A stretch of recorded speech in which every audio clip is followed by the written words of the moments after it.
In today's video, we will be doing our final mock draft before we get to, well, the NFL draft tomorrow. So this is being recorded at about noon on Wednesday, and we will, this is going to be a predictive mock draft. This is not going to be what I think what they should do, or what I think, maybe the best fit is. It's going to be what I think will happen tomorrow. There will be trades in this one. I think this one's going to be very, very fun, a very good mock draft. So let me know what you think about right now. Give me your prediction of maybe your hottest take for this draft. Who is a player who falls out of the first round, rises into the first round, things like that. Let me know right now before we get into this mock draft.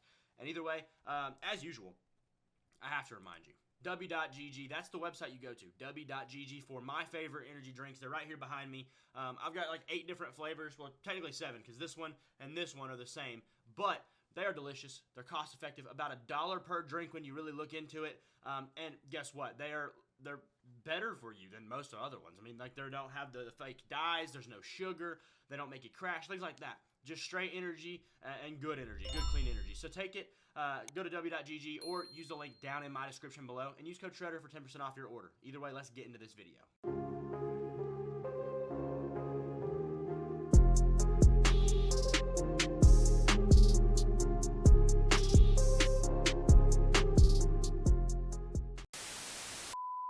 Getting right to it, this is a predictive mock draft, as I've already said, but number one, the Titans on the clock. This is not what I think they should do, but they absolutely are going to take Cameron Ward. There is nothing that tells us any different at this moment, and I don't see why they should do anything else. So, starting at 2, the draft really begins here. There's 2 options here for what I think will happen, what I think predictively will happen, right? Number 1, they go with Travis Hunter to try to boost their offense and defense all at one time and just get a better player on their team. Number 2, they trade out because somebody wants Shedeur Sanders. The problem is I don't know that somebody wants Shedeur Sanders, especially at number 2 overall. So I think at this point they're going to stick and pick. I think Travis Hunter does come off the board here, leaving the Giants with a pretty big question. Another trade back spot here. Could they go Shedeur Sanders? Absolutely possible. Absolutely possible. Very big question mark there. And, we've seen rumors already that if Abdul Carter was to land here to the New England Patriots, that the Eagles would trade them A.J. Brown for the pick, which is an interesting one, to say the least. Let me move this over here if I can. No, I can't. Anyway, this is the weirdest pick in the draft right here to me, because they could absolutely go Abdul Carter, and there's moves that would conspire from that. Considering they have Kayvon Thibodeau, they got to do something with him. Other teams being like the Patriots, are they really high enough on Will Campbell to take him at 4? Probably. So we're going to go ahead and do that. Abdul Carter goes to New York. Best player available by far. Will Campbell, a big Patriots guy right now. I think these 4 are just about as locked in as they can be. The only thing, I have a weird feeling about Travis Hunter. I just have a weird feeling. I don't really see him in Cleveland. I don't really see him being a player in the Cleveland Browns uniforms. Don't know if that's just me for whatever reason, but I'm not sure. I'm really just not sure. Moving on to the Jaguars at 5. We have seen Mason Graham mocked to them 1.5 million times. I think they could go a lot of ways with this. They could go O-line. Absolutely. They could go wide receiver. Absolutely. They could go Tyler Warren. Absolutely. And guess what? I think Tyler Warren's going to climb up the draft board so much, he's going to go at 5. They lost Evan Ingram this year. They need a new tight end because Brenton Strange probably ain't going to hold his own there. Moving on to the Raiders. Raiders here, Mason Graham would be really, really fun. Max Crosby, Christian Wilkins, Mason Graham, all those right there. But there is a big talk right now about these edge rushers going off a lot earlier than you may think they will. And that's something intriguing to me, because they're a team that they had Malcolm Kuntz, and Raiders fans went off the wall for Malcolm Kuntz. And I told Raiders fans, settle down. He played about 3/4 of good football, like 3/4 of a year of good football. Like, let's chill out here. And they wouldn't. So here we are. I'm thinking at this point, we're probably going to have to go with, this is a really tough one, I will say.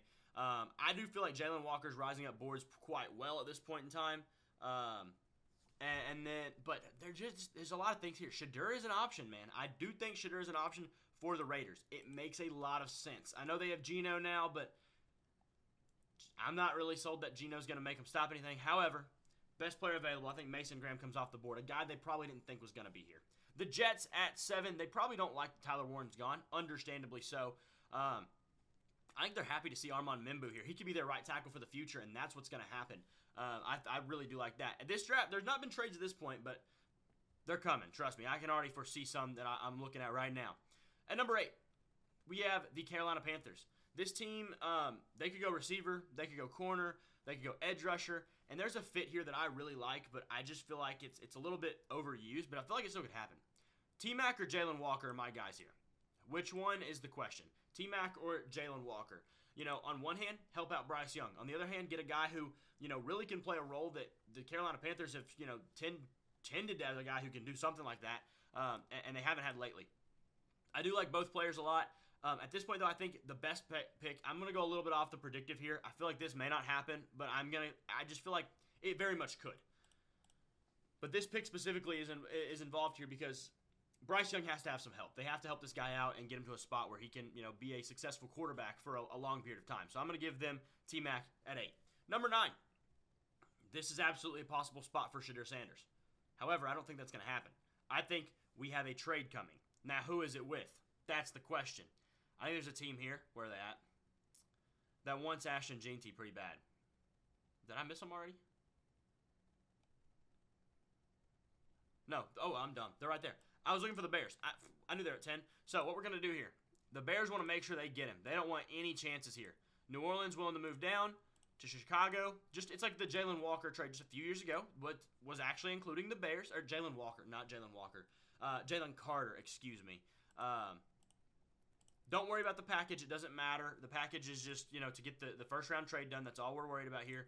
Saints and where were my Bears? We'll give them the first next year. Surely that'll do it, right? All right, so here we are. First trade happens here. The only thing that matters is the first rounders. We're not worried about the package, okay? So Ashton Jeanty gets taken at 9 by the Bears. They make sure they get him. Very much a good pick in my opinion. The Saints now, they have another option here. They could move back one more time. I don't think that would be a bad pick at all even. They have had some issues with O-linemen and things like that. Could there be another trade back? That's the question. Really, you're looking at if a team like the Bengals or the Cardinals want to move up for a defensive player, in my opinion, if there's somebody there. However, I just don't feel like there's anybody here that would really quantify. I mean, Jalen Walker is the only one that I think would make a ton of sense.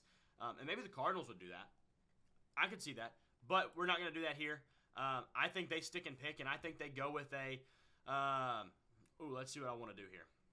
They really could use wide receiver. We're not going to go there, though. I think O-line makes a lot of sense. Really, almost anything here makes a lot of sense because they are in a terrible spot right now. The Saints are in a very terrible spot. I'm trying to go with something a little bit, so making sure I don't miss anything. That's what I'm trying to say. Yeah, we'll go with the tackle Kelvin Banks Jr. They need the tackle anyways. Get it done. Help out whoever's playing quarterback for you. The Niners. Will Johnson's fallen. Do I think he still goes top 11? I don't know. The injuries, the speed issue, it's all relevant. Whether it's completely true or not, it's relevant. That's for sure. They need corner pretty badly now. Does Jahdae Barron go first?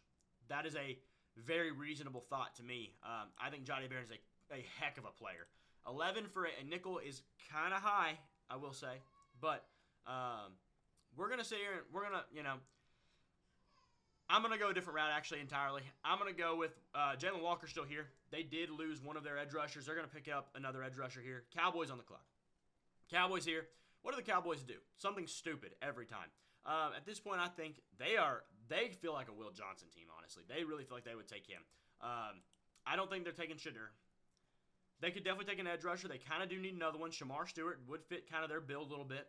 They could take a D-tackle potentially.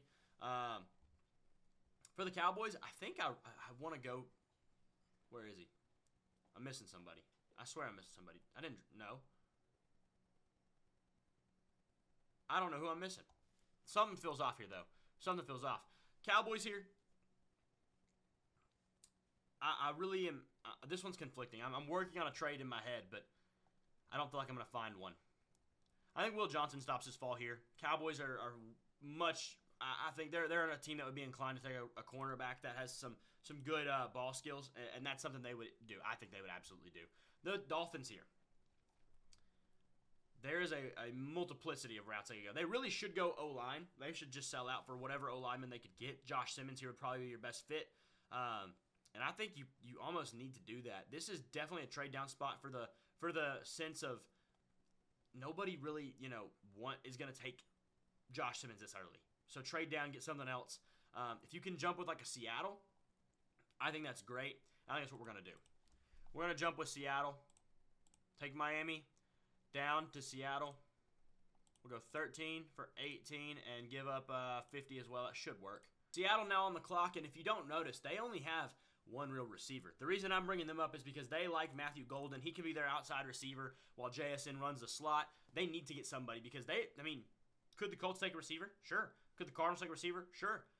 Bengals probably not, but, they're probably going to be stuck with just one option, and probably be Igbuka, who's also a slot. Here they get their choice of Golden or Burden or even Igbuka if they'd really just still want him. Colts on the clock now. I don't know about this one. This one has kind of always been a weird one for me. However, I do feel like they lost a lot of O-line. I think there is a guy here with some big flexibility. That's Gray Zabel. Goes pretty early considering he's from North Dakota State, but I think absolutely worth it. Has some tackle to guard flexibility. Probably lands at guard. They did just lose Will Freeze, though, and I think there's another one they just lost. Ryan Kelly lost their center. Massive interior hole. He's going to come in and play one of your starting guard positions on day one, opposite Quentin Nelson. The Falcons on the clock, it's defense. Which defense is your question? But it's defense. Michael Williams is a guy who I really like, and I think you may remember, if you've been around my channel for a minute, he was the kind of player that I said a while back, I wasn't predicting it necessarily, but I would not have been very surprised had he had like a Trayvon Walker-esque rise. You know, a mid-late first rounder that shot up to number 1 or 2 or something like that on the last few days because of his physical specimen that he is and also the athletic ability he has. And this feels like a good spot for Michael Williams. I think he fits very well into what the Falcons need and would want potentially. Said that weird. And I think we're going to have a little bit of run on an edge rusher here because they know they're going to be kind of losing if they don't get him.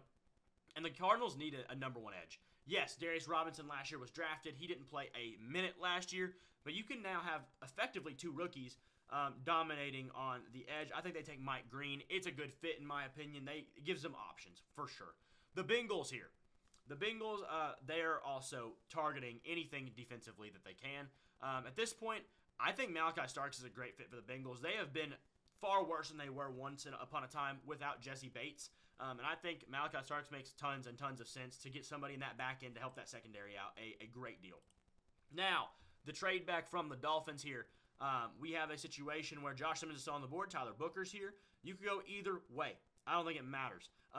Maybe they go Tyler Booker because he's probably the safer pick. And you know what?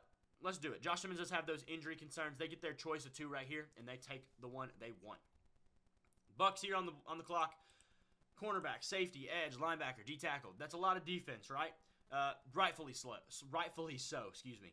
Cornerback is a big need for them, and Jahdae Barron would be a great pick, I do think. But Jahad Campbell, the situation with him and having Levante David to kind of mentor him, I love that mental scenario. I'm going with it. I'm taking it all the way. Here at the Broncos, this is definitely a Colson Loveland potential spot. Definitely that. It's also definitely a wide receiver spot. Emeka Egbuka, and a guy who's been falling out of the first round a lot, Luther Burden in most mock drafts, but I don't really know why. This says he's a slot receiver. He is not just a slot receiver. He can do a lot of different things. Kind of not a perfect comp. He's a pretty, if that's a slot, he's got some good size. But not a perfect comp, but, I'm just talking about the role they play. Stephon Diggs in the way where he can actually play the slot. He's shifty. He's a little bit smaller, but also he's not too small to play on the outside. He's got enough talent and ability to play on the outside. I think that's similar-ish to Luther Burden. Not perfect, but close. And I think Luther Burden with Cortland Sutton makes a lot of sense. Then you still have Marvin Mims for your guy down in the slot, and I think we like that. The Steelers here. They are, a lot of people talk about them drafting quarterback, D-tackle, even Jahdae Barron's on the board here. I think all are good options. However, I think there is a distinctive trade that will absolutely happen here.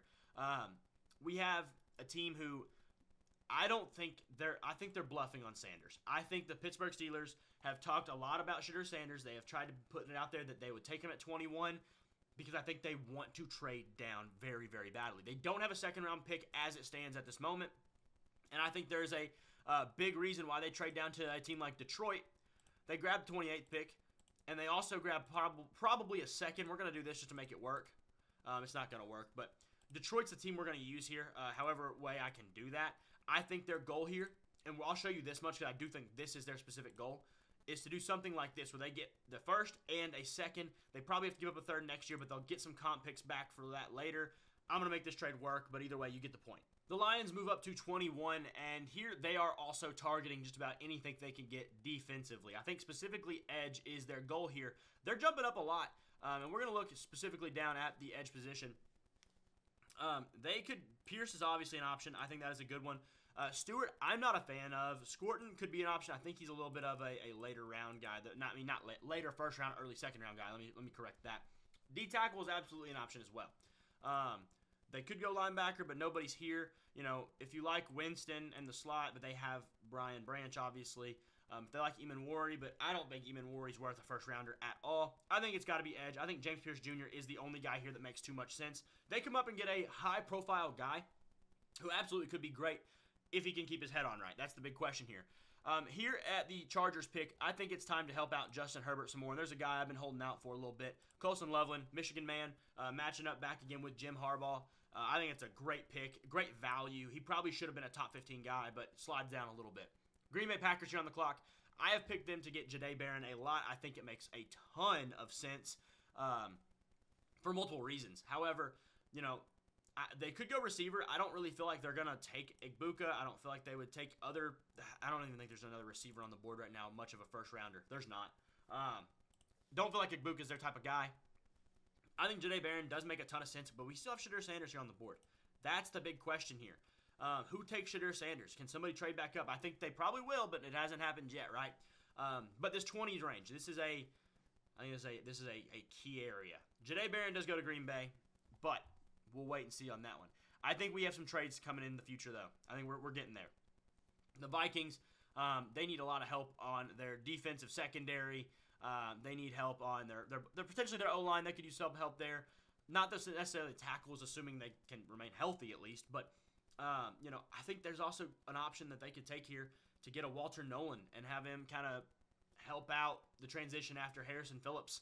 And, you know, you could go safety and get a guy to help out after the transition of Harrison Smith. 2 Harrisons here. I just don't personally feel like Eamon Worry is worth a first rounder. Makuba may even be better than him. Kind of more of a slot as well, but still, I'm not really certain of that one. I think this is a pinnacle trade down spot, man. I think it absolutely is. Somebody's coming up to get a quarterback here, and I think I know who I want to do here. We're going with the Saints. They're coming up. If we can make this trade, let's try to see if we can do this on one fell swoop, right? So let's go. They want their second next year and a fourth this year. A bigger offer came in. The New York Giants sweep over the Saints after they heard that the Vikings were willing to trade down. And the Giants land Shadur Sanders. They get a combo of Abdul Carter and Shadur Sanders on their team this year. Pick up that 5th-year option for the quarterback. Probably not a great pick, but we'll talk about it later. The Texans here. I think they need one position only. I think they're kind of irked. I think they would definitely be irked that Tyler Booker's already gone. I think he's a guy they would really like. That guard position would be a big need for them. But Josh Simmons can do some similar things that they can like as well. He's more of a tackle, definitely more of a tackle. But I think it's still a guy that they're fine with taking. The Rams here. Could they be a quarterback spot? That is a big question because, yes, they do have Matthew Stafford, who's still very, very, very, very good. But how much longer do you have Matthew Stafford is my question. Not super long. That's probably for sure. I think they need a lot of help, actually. Well, I'm thinking about it. A lot of help. They could do a lot of things. I think Walter Nolan's a guy who fits them very well. I think he could do a lot of, not to compare him to him because it's unfair, Aaron Donald-esque stuff, you know, kind of just a tank. He can do a lot of things. He can move around the D-line. He can help a lot. It's not to compare him to him. They're different players, but just in terms of his versatile attack mode, he can switch it up. He can do a lot of things. Ravens here. They're definitely a team that would definitely prioritize the edge. Their edge rushers have not worked out, and honestly, I think they're going to be a Shamar Stewart team. I think that makes a lot of sense for them. They like their big athletic freaks, and, you know, he is the definition of that. So, go ahead, Baltimore. Take Shamar Stewart. Pittsburgh back on the clock. They're going to trade down to 28, and honestly, a trade down again could absolutely happen. Absolutely. Don't think it's a shot at all that it couldn't happen. Now, who would it be for? Somebody coming up to get Jackson Dart? I think that's very, very possible. Looking at teams who could use a quarterback. The Browns still could do it. Let's think. The Raiders could still do it. The Jets could do it. I don't think they will, but I think they could. The Saints still have an option to come up. The Cowboys could do it even. Let's go crazy here a little bit. If the Seahawks like Jackson Dart enough, I don't think it'd be crazy to think they could try to do it as well. The Colts. There's a lot of teams here that could really trade up for a quarterback, but I think the Steelers are going to take Derek Harmon, a guy who they probably wanted to get at 21. They traded back 7 spots, picked up some assets, and got him anyways. What a great deal for them. I think that is probably the route they go in real life. A trade back and pick up Derek Harmon or Kenneth Grant or one of the D tackles would be the ideal scenario for Pittsburgh this year. Commanders on the clock now. I actually really like this fit with Egbuka here. Getting him to play the slot while Debo kind of runs the Z and your X is Terry McLaurin. I like that a lot. But not going to go there. I think they can do other things. I think they should do other things. And I think this could be a trade down, man. But I think they're looking at the situation and they need edge rushers pretty badly. Nick Scorton or Donovan Iziraku is pretty much your question. I think Nick Scorton is probably the better upside prospect. They're going with him. I think the Bills at 30, they need some help for Josh Allen. Last year he won an MVP by doing it all himself and had an incredible year. But Emeka Egbuka here is a really solid receiver, great route runner, great hands, very physical. He's going to help out Josh Allen a lot. You have a young core now with Khalil Shakir, Emeka Egbuka, and Keon Coleman. That's a great fit. That's a great start for your receiver room. Chiefs are another trade down spot, definitely possible. I think they're going to trade down. I don't think there's anything here that just piques their interest enough to go ahead and take them. We'll look at Kansas City, and we'll look at New Orleans. I think they're a team that just has to get a quarterback at this point. They're pretty much to the point where it has to happen. We're going to try something like that. The Saints come up at the 31st pick, and they nab Jackson Dart. That's 3 QBs in this first round. So I think 3 QBs will go at this point in time, how we're looking right now. However, 2 of them go at 24 and 31, so very, very late. Probably that 5th-year option does swing that a little bit. The Eagles on the clock, who could they use? Eman Wari, not a first-rounder. Iziraku, possible pick here. Their edge position isn't the best, but I think, they could go corner. They could go Maxwell Hairston. They don't really have an outside guy. They could go Benjamin Morrison. He's probably the best available corner, just minus the health concerns. The problem with them is they just, they don't have anybody to play outside. They did bring in Adoree Jackson, but I don't think he stops you from doing anything. Obviously, they have the 2 guys from last year in DeJean and in, Quinion Mitchell. Wow, I knew it was an M, but I was blanking so hard there. Offensively, Connerly could be interesting. Donovan Jackson could be interesting. If the AJ Brown stuff is real, maybe they go with a Trey Harris, Jalen Noel, or something around that ballpark. Or excuse me, Trey Harris as well. I said that already. They could go tight end. I mean, I don't think any of these guys are really this. They're not really here for taking. I don't think they're ready yet. It's really who do they think do they need most? And I think the option is probably going to come down to a corner. They need an outside corner pretty badly. They don't have anybody to play the outside spot after losing Darius Slay. Ben Morrison, wherever he is, where is he at? Let me just click this. Ben Morrison, he's ranked low, but honestly, he's got his injury issues. But he was always facing people. They ran the 17th most man coverage last year, so pretty much middle of the pack. Hip injury is interesting, but I just think Ben Morrison's a good player, man. That's you can't miss on that. Siobhan Revel, you could argue him. He's got really good size at 6'1", 195, and he's pretty solid, man. There's nothing you can really argue with there. Maxwell Hairston, the speed here, but the problem is he's a lot smaller. I don't really feel like that's so much Philly necessarily. I feel like they would rather have their guy. Darian Porter, I love Darian Porter. I just don't know that the league sees him as a first rounder, but I love what Darian Porter does. At this point, I think to switch it up, I did take Ben Morrison last draft. I'm going to go with Siobhan Revel here, or Shaven Revel. I don't know how to say his name exactly. But that is our first round. We had a lot of trades. We had 1, 2, 3, 4 trades in this one. Maybe 5 if I'm not counting right. This is one that I think this is predictive, right? This is a very good prediction. Some of the picks that I really like here, I love the Colson Leveland to the Chargers fit. I love Genty to the Bears. I love them going up to get him and making sure they know that they want him. I love Tyler Warren to the Jaguars, honestly. I really like Mykel Williams at 15 to the Falcons. I like the Pittsburgh trading back and getting Derek Harmon as well. I like Egbuka to the Bills. I don't really love the quarterback picks, but I think at least owning the fact that, hey, we need a quarterback and we're going to do what we can to get one is a big step. So props to them, the Giants and the Saints on that. Let me know what you think about this mock draft, though, down in the comments. And we're only a day away, so there's a lot will happen by tomorrow. Either way, thank y'all for watching. Make sure to hit that like and subscribe button, and I will see y'all in the next video.